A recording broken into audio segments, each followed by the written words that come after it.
Hello students, welcome to chemistry real. आज तो बेटा अपना टॉपिक है आयनिक बॉन्ड।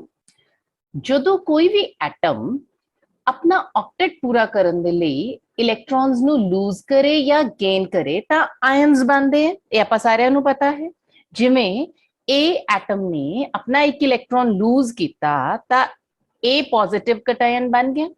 ਸਿਮਿਲਰਲੀ ਜਦੋਂ ਇਹ ਵਾਲਾ ਇਲੈਕਟ੍ਰॉन B ਨੇ ਗੇਨ ਕਰ ਲਿਆ ਤਾਂ B नेगेटिव अनायन बन गया। ਹੁਣ ਇਹ ਜਿਹੜੇ ਦੋ ਆਪੋਜ਼ਿਟਲੀ ਚਾਰਜ ਆਇਨਸ ਹੈ ਇਹ ਇੱਕ ਦੂਸਰੇ ਦੇ ਕਲੋਜ਼ਰ ਰਹਿੰਦੇ ਹੈ ਤੇ ਇੱਕ ਬੌਂਡ ਦੇ ਵਿੱਚ ਬੰਨੇ ਜਾਂਦੇ ਹੈ ਜਿਹਨੂੰ ਆਪਾਂ ਕਹਿੰਦੇ ਆ ਆਇਨਿਕ ਬੌਂਡ। ਇਹ ਇੱਕ ਦੂਸਰੇ ਨੂੰ ਇਲੈਕਟ੍ਰੋਸਟੈਟਿਕ ਫੋਰਸ ਆਫ ਅਟਰੈਕਸ਼ਨ ਦੇ ਨਾਲ ਅਟਰੈਕਟ ਕਰਦੇ ਆ। ਸੋ ਆਇਨਿਕ ਬੌਂਡ ਨੂੰ ਆਪਾਂ ਕਿਵੇਂ ਡਿਫਾਈਨ ਕਰਾਂਗੇ ਕਿ ionic bond is the bond formed by complete transfer of electrons from one atom to another। मतलब कि ਜਦੋਂ ਇਲੈਕਟ੍ਰॉन्स ਦੀ ਕੰਪਲੀਟ ਟ੍ਰਾਂਸਫਰ ਹੋ ਜੇ ਇੱਕ ਐਟਮ ਤੋਂ ਦੂਸਰੇ ਐਟਮ ਤੇ ਤਾਂ ਆਇਨਿਕ ਬੌਂਡ ਬਣਦਾ ਹੈ। ਔਰ ਯਾਦ ਰੱਖਣ ਵਾਲੀ ਗੱਲ ਹੈ ਕਿ ਫੋਰਸਸ ਆਫ ਅਟਰੈਕਸ਼ਨ ਜਿਹੜੀਆਂ ਇਹਨਾਂ ਨੂੰ ਜੋੜਦੀਆਂ ਬਾਈਂਡ ਕਰਕੇ ਰੱਖਦੀਆਂ ਕਟਾਇਨ ਤੇ ਅਨਾਇਨ ਨੂੰ, ਉਹਨੂੰ ਆਪਾਂ ਕਹਿੰਦੇ ਆ ਇਲੈਕਟ੍ਰੋਸਟੈਟਿਕ ਫੋਰਸ ਆਫ ਅਟਰੈਕਸ਼ਨ। ਹੁਣ ਦੇਖੋ ਜੇ ਆਪਾਂ ਇਸੇ ਚੀਜ਼ ਨੂੰ ਸਿੰਪਲ ਜੀ ਡਾਇਗਰਾਮ ਦੀ ਫਾਰਮ ਚ ਲਰਨ ਕਰਨ ਦੀ ਕੋਸ਼ਿਸ਼ ਕਰੀਏ ਕਿ ਸੋਡੀਅਮ ਔਰ ਕਲੋਰੀਨ ਦੇ ਵਿੱਚ ਇਲੈਕਟ੍ਰੋਸਟੈਟਿਕ ਬੌਂਡ ਬਣਦਾ ਹੈ, NaCl ਕ੍ਰਿਸਟਲ ਬਣ ਜਾਂਦਾ ਹੈ। NaCl ਕ੍ਰਿਸਟਲ ਕਿਵੇਂ ਬਣਦਾ ਹੈ? ਜਦੋਂ ਇੱਕ ਇਲੈਕਟ੍ਰॉन ਕੰਪਲੀਟਲੀ ਟ੍ਰਾਂਸਫਰ ਹੋ ਜੇ ਫਰੋਮ ਸੋਡੀਅਮ ਟੂ ਕਲੋਰੀਨ, ਇਸ ਕੰਪਲੀਟ ਇਲੈਕਟ੍ਰॉन ਟ੍ਰਾਂਸਫਰੈਂਸ ਨੂੰ ਆਪਾਂ ਕਹਿੰਦੇ ਆ ਆਇਨਿਕ ਬੌਂਡ। ਸੋਡੀਅਮ ਨੇ ਇੱਕ ਇਲੈਕਟ੍ਰॉन ਲੂਜ਼ ਕੀਤਾ, ਸੋਡੀਅਮ ਪੋਜ਼ਿਟਿਵ ਕਟਾਇਨ ਬਣਿਆ। ਇਹੀ ਇਲੈਕਟ੍ਰॉन क्लोरीन ने गेन कर लिया, क्लोरीन तो क्लोराइड बन गया इलेक्ट्रॉन गेन करके। पॉजिटिव ते नेगेटिव आयंस दे which electrostatic force of attraction हुंदी है। So this bond is known as ionic bond. बिल्कुल इसे तरीके नाल ही MgO दे विच भी आयनिक बॉन्ड बनता है। जिवें सब तो पहला मैग्नीशियम जिंदी कॉन्फिगरेशन है 282, इन्हें अपने ऑक्टेट ਨੂੰ ਪੂਰਾ ਕਰਨ ਦੇ ਲਈ ਜਿਹੜੇ ਆ ਐਕਸਟਰਾ 2 ਇਲੈਕਟ੍ਰॉन्स ਹੈ ਇਹਨਾਂ ਨੂੰ ਰਿਮੂਵ ਕਰ ਦਿੱਤਾ, ਇਹਨਾਂ ਨੂੰ ਬਾਹਰ ਕੱਢ ਦਿੱਤਾ। ਸੋ Mg2 ਪੋਜ਼ਿਟਿਵ ਕਟਾਇਨ ਬਣ ਗਿਆ। ਇਹ ਵਾਲੇ ਦੋ ਇਲੈਕਟ੍ਰॉन ਦੇ are gained by oxygen atom ਜਿੰਦੇ ਵਿੱਚ ਆਕਟੇਟ ਪੂਰਾ ਕਰਨ ਤੋਂ ਸਿਰਫ 2 ਇਲੈਕਟ੍ਰॉन ਹੀ ਘੱਟ ਹੈ। ਜਦੋਂ ਇਹਨੇ 2 ਇਲੈਕਟ੍ਰॉन ਗੇਨ ਕਰ ਲਏ ਤਾਂ O2 ਨੈਗੇਟਿਵ ਬਣ ਜਾਏਗਾ। ਹੁਣ ਮੈਗਨੀशियम 2 ਪੋਜ਼ਿਟਿਵ ਕਟਾਇਨ और O2 नेगेटिव अनायन ये दोनों आपस दे विच आयनिक बॉन्ड यानी कि इलेक्ट्रोस्टैटिक फोर्स ऑफ अट्रैक्शन दे नाल एक दूसरे दे विच बाइंड हो जाते हैं ते MgO बन जाता है। Now it is very interesting to know कि केड़े-केड़े फैक्टर्स हैं जिन्हां ते आयनिक बॉन्ड दी फॉर्मेशन डिपेंड करती है। सो पहली चीज है low ionization enthalpy. Low ionization enthalpy का मतलब की है?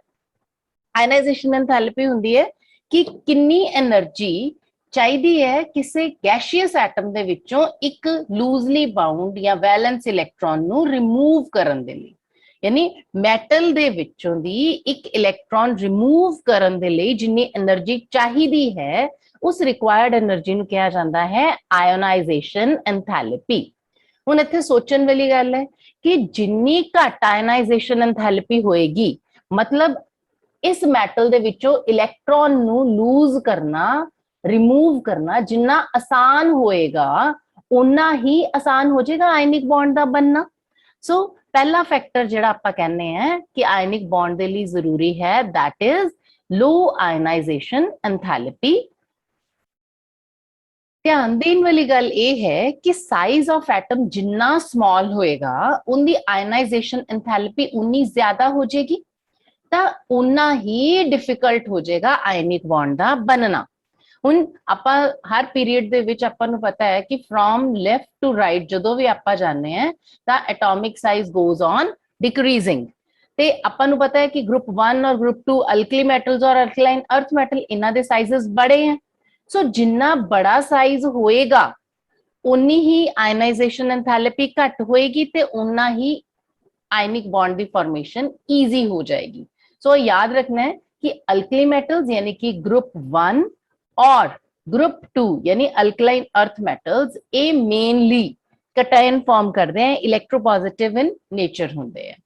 दूसरा जिहड़ा फैक्टर है जिंदे ते डिपेंड करती है आयनिक बॉन्ड फॉर्मेशन, वो है हाई इलेक्ट्रॉन गेन एंथैल्पी।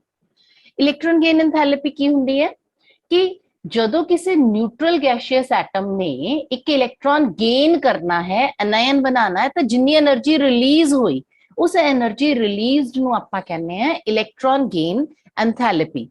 ਹੁਣ जिन्नी एनर्जी ज्यादा रिलीज होएगी आयनिक बॉन्ड फॉर्मेशन उन्नी ही ज्यादा आसान हो जाएगी।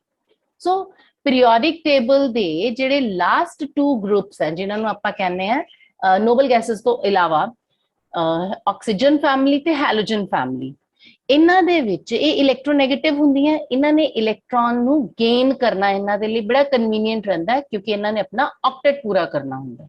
ਇਸ ਕਰਕੇ ਆਕਸੀਜਨ ਫੈਮਿਲੀ ਤੇ ਹੈਲੋਜਨ ਫੈਮਿਲੀ ਇਹ ਅਨਾਇਨ ਬਣਾਉਂਦੇ ਆ ਕੰਫਰਟੇਬਲੀ ਤੇ ਆਇਨਿਕ ਬੌਂਡ ਫਾਰਮ ਈਜ਼ੀਲੀ ਕਰ ਲੈਣਗੇ। तीसरा और लास्ट फैक्टर है आयनिक बॉन्ड फॉर्मेशन ਦੇ ਲਈ high lattice enthalpy. Lattice enthalpy की हुंदी है ਇਹ ਸਮਝਣ ਤੋਂ ਪਹਿਲਾਂ ਆਪਾਂ ਦੇਖਦੇ ਹਾਂ लैटिस ਕੀ ਹੁੰਦਾ ਹੈ। लैटिस ਹੁੰਦਾ ਹੈ ਜਦੋਂ ਕਟਾਇਨ ਤੇ ਅਨਾਇਨ ਆਪਸ ਦੇ ਵਿੱਚ ਇਲੈਕਟ੍ਰੋਸਟੈਟਿਕ ਬੌਂਡ ਫਾਰਮ ਕਰਦੇ हैं, ਅਟਰੈਕਟ ਹੁੰਦੇ हैं, ਦੇ ਲੂਜ਼ એનર્ਜੀ। ਇਹਨਾਂ ਨੇ ਤਾਂ ਸੋਲਿਡ ਕ੍ਰਿਸਟਲ ਦੀ ਸ਼ਕਲ ਚ ਬਣ ਜਾਣਾ। ਸੋ ਜਿਹੜੀ એનર્ਜੀ ਇਸ ਟਾਈਮ ਤੇ ਲੂਜ਼ ਹੋਈ ਹੈ ਉਹਨੂੰ ਕਿਹਾ ਜਾਂਦਾ ਹੈ ਲੈਟਿਸ ਐਂਥੈਲਪੀ। ਜਿੰਨੀ ਜ਼ਿਆਦਾ ਲੈਟਿਸ ਐਂਥੈਲਪੀ ਹਾਈ ਹੋਏਗੀ ਉਨਾ ਹੀ ਈਜ਼ੀ ਹੋ ਜਾਂਦਾ ਹੈ ਆਇਨਿਕ ਬੌਂਡ ਦਾ ਬਣਨਾ। ਸੋ ਇੱਕ ਗੱਲ ਨੂੰ ਹਮੇਸ਼ਾ ਧਿਆਨ ਚ ਰੱਖੋ ਕਿ ਕਟਾਇਨ ਔਰ ਅਨਾਇਨ ਦਾ ਇੱਕ ਜਿਹੜਾ ਰੈਗੂਲਰ ਅਰੇਂਜਮੈਂਟ ਹੈ ਉਹਨੂੰ ਆਪਾਂ ਕਹਿੰਦੇ ਆ ਲੈਟਿਸ, ਔਰ ਲੈਟਿਸ ਦੇ ਬਣਨ ਨੂੰ ਆਪਾਂ ਕਹਿੰਦੇ ਆ ਲੈਟਿਸ फॉर्मेशन। ਜਦੋਂ ਲੈਟਿਸ ਬਣਦਾ ਹੈ ਤਾਂ ਜਿੰਨੀ એનર્ਜੀ ਰਿਲੀਜ਼ ਹੋਈ ਉਸ એનર્ਜੀ ਨੂੰ ਆਪਾਂ ਕਹਿੰਦੇ ਆ ਲੈਟਿਸ ਐਂਥੈਲਪੀ। ਇਹ ਜਿੰਨੀ ਜ਼ਿਆਦਾ ਹੋਏਗੀ ਆਇਨਿਕ ਬੌਂਡ ਉਨਾ ਸਟਰੋਂਗ ਹੋਏਗਾ, ਲੈਟਿਸ ਉਨਾ ਹੀ ਸਟੇਬਲ ਹੋਏਗਾ ਤੇ ਜਿੰਨੀ ਹਾਇਰ ਲੈਟਿਸ એનર્ਜੀ ਹੋਏਗੀ ਆਇਨਿਕ ਬੌਂਡ ਫਾਰਮੇਸ਼ਨ ਵੀ ਉਨੀ ਆਸਾਨ ਹੋ ਜਾਏਗੀ। ਹੁਣ ਆਪਾਂ NaCl ਦੀ ਲੈਟਿਸ ਫਾਰਮੇਸ਼ਨ ਨੂੰ ਕੰਸੀਡਰ ਕਰਦੇ ਹਾਂ। ਸਭ ਤੋਂ ਪਹਿਲਾ ਸਟੈਪ ਹੈ ਕਿ ਸੋਡੀਅਮ ਗੈਸ਼ੀਅਸ ਐਟਮ, ਮਤਲਬ ਸੋਡੀਅਮ ਐਟਮ ਦੇ ਵਿੱਚੋਂ ਆਇਨਾਈਜੇਸ਼ਨ ਐਂਥੈਲਪੀ ਸਪਲਾਈ ਕਰਕੇ એનર્ਜੀ ਖਰਚ ਕਰਕੇ ਆਪਾਂ ਸੋਡੀਅਮ ਪੋਜ਼ਿਟਿਵ ਕਟਾਇਨ ਬਣਾਇਆ ਇੱਕ ਇਲੈਕਟ੍ਰੋਨ ਦੇ ਲਾਸ ਦੇ ਨਾਲ।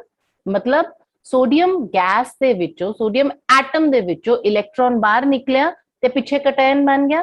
ਕਿੰਨੀ એનર્ਜੀ ਕੰਜ਼ਿਊਮ ਹੋਈ? 495.8 ਕਿਲੋਜੂਲਸ ਪਰ ਮੋਲ। ਜਿਹੜਾ ਆ ਇਲੈਕਟ੍ਰੋਨ ਰਿਮੂਵ ਹੋਇਆ ਸੋਡੀਅਮ ਦੇ ਵਿੱਚੋਂ, this is gained by chlorine gaseous atom. ਤਾਂ ਕੀ ਬਣ ਜਾਏਗਾ? Cl-1 ਕਲੋਰਾਈਡ ਬਣ ਜਾਏਗਾ। ਜਿਹੜਾ ਇਹ ਕਲੋਰਾਈਡ ਬਣਿਆ ਇਸ ਟਾਈਮ ਤੇ ਕਿੰਨੀ એનર્ਜੀ ਰਿਲੀਜ਼ ਹੋਈ ਹੈ, ਬਾਹਰ ਕਿੰਨੀ ਨਿਕਲੀ એનર્ਜੀ? that is 348.7 ਕਿਲੋਜੂਲ ਪਰ ਮੋਲ।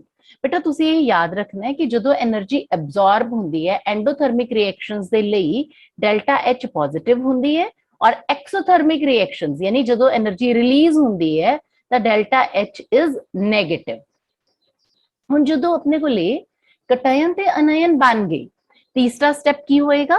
ਕਟਾਇਨ ਔਰ ਅਨਾਇਨ ਆਇਨਿਕ ਬੌਂਡ ਫਾਰਮੇਸ਼ਨ ਕਰਨਗੇ, ਯਾਨੀ ਇਹਨਾਂ ਦਾ ਇੱਥੇ ਸੋਲਿਡ ਕ੍ਰਿਸਟਲ ਬਣੇਗਾ, ਲੈਟਿਸ ਬਣੇਗਾ। ਐਂਡ ਜਿਹੜੀ એનર્ਜੀ ਰਿਲੀਜ਼ ਹੁੰਦੀ ਹੈ ਉਹਨੂੰ ਕੀ ਕਹਿੰਦੇ ਆ? Very good, lattice energy. Lattice enthalpy ਦੀ ਵੈਲਿਊ ਇੱਥੇ ਹੈ -788 ਕਿਲੋਜੂਲ ਪਰ ਮੋਲ। ਮਾਈਨਸ ਦਾ ਮਤਲਬ ਇਹ એનર્ਜੀ ਵੀ ਰਿਲੀਜ਼ ਹੋਈ ਹੈ। ਸੋ ਆਪਾਂ ਇਹ ਕਹਿ ਸਕਦੇ ਹਾਂ ਕਿ એનર્ਜੀ ਪੁਆਇੰਟ ਆਫ ਵਿਊ ਦੇ ਨਾਲ NaCl ਦੀ ਜਿਹੜੀ ਫਾਰਮੇਸ਼ਨ ਹੈ ਉਹ ਇਹਨਾਂ 3 ਸਟੈਪਸ ਕਰਕੇ ਹੁੰਦੀ ਹੈ। ਇੱਕ ਸਟੈਪ 'ਚ એનર્ਜੀ ਐਬਜ਼ੌਰਬ ਹੋਈ ਹੈ ਤੇ 2 ਸਟੈਪਸ ਦੇ ਵਿੱਚ એનર્ਜੀ ਪ੍ਰੋਡਿਊਸ ਹੋਈ ਹੈ, ਰਿਲੀਜ਼ ਹੋਈ ਹੈ। ਸੋ ਵੀ ਕੈਨ ਸੀ ਕਿ ਇੱਥੇ ਸਿਰਫ ਕਿੰਨੀ ਕੰਜ਼ਿਊਮ ਹੋਈ ਹੈ એનર્ਜੀ? 495.8, ਔਰ ਪ੍ਰੋਡਿਊਸ ਆ 350 ਦੇ ਅਬਾਊਟ ਹੋ ਗਈ ਤੇ ਆ ਅਬਾਊਟ 800 ਹੋ ਗਈ। So energy produced is more than energy consumed. ਇਸੇ ਕਰਕੇ ਹੀ ਆਇਨਿਕ ਬੌਂਡ ਬਣਿਆ ਹੈ। ਯਾਦ ਰੱਖੋ ਕਿ ਕੋਈ ਵੀ ਬੌਂਡ ਬਣਦਾ ਹੈ ਤਾਂ એનર્ਜੀ ਜਿਹੜੀ ਹੈ overall it should be released, ਤਾਂ ਕਿ ਉਹ ਦੋ ਐਟਮ ਜਿਹੜੇ ਕੰਬਾਈਨ ਕਰ ਰਹੇ ਹੈ they should be stabilized. So ionic bond ਦੇ ਵਿੱਚ ਜਿਹੜੀ એનર્ਜੀ ਜ਼ਿਆਦਾ ਰਿਲੀਜ਼ ਹੋ ਰਹੀ ਹੈ ਉਹ 2 ਪੁਆਇੰਟਸ ਤੇ ਹੋ ਰਹੀ ਹੈ। ਇੱਕ ਹੈ electron gain enthalpy or much more than that is lattice energy. So ਆਪਾਂ ਸਮ ਅਪ ਕਰਨ ਦੇ ਲਈ ਕਹਿ ਸਕਦੇ ਹਾਂ ਕਿ ਆਇਨਿਕ ਬੌਂਡ ਈਜ਼ੀਲੀ ਫਾਰਮ ਹੋ ਜਾਏਗਾ ਜਦੋਂ पहली कंडीशन है कि आयनाइजेशन एंथैल्पी लो है, मतलब कटायन इजीली बन रहा है। दूसरा, electron gain enthalpy highly negative, मतलब बहुत ज्यादा इलेक्ट्रॉन गेन की एनर्जी रिलीज हो रही है, इतना मतलब होया एनायन भी इजीली बन जाएगा। और तीसरी चीज है कि जो कटायन और एनायन ने मिलकर सॉलिड क्रिस्टल बनाना है तो उदो जी एनर्जी रिलीज हो रही है lattice enthalpy, that should be very high. बेटा आई होप कि तुहानू अज आयनिक बॉन्ड की है, किहड़े-किहड़े फैक्टर्स ते आयनिक बॉन्ड फॉर्मेशन डिपेंड करती है समझ आ गया होएगा। ते नोट्स तुसी डिस्क्रिप्शन बॉक्स चो ले सकते हो। Thank you.